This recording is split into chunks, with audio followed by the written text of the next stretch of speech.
దేవుని దగ్గర ఏమున్నాయంట? 3 ప్రత్యేకమైన అనుభవాలు ఉన్నాయి.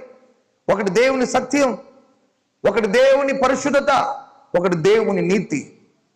ఈ 3 పాపి ఎదురుగా దేవుని ఎదురు రాగానే పక్క పో. కానీ దేవుని కృప మాత్రం ఏమంటుంది?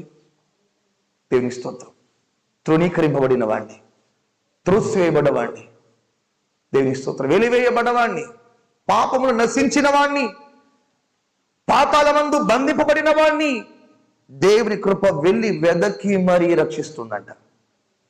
దేవునికి స్తోత్రం, హల్లెలూయా. మరి ఈ కృప ఎక్కడి నుండి వచ్చిందయా అంటే, దేవుని స్తోత్రం, సింహాసనాన్ని విడిచిపెట్టి సిలువ దగ్గరికి వచ్చినదంటండి. దేవునికి స్తోత్రం, సింహాసనాన్ని వదిలిపెట్టి వచ్చిందంట ఈ కృప. దేవునికి స్తోత్రం. కాబట్టి ఇక్కడ ఏమంటున్నాడు? విశ్వాస మూలముగా మనము ఈ కృపలో నిలిచి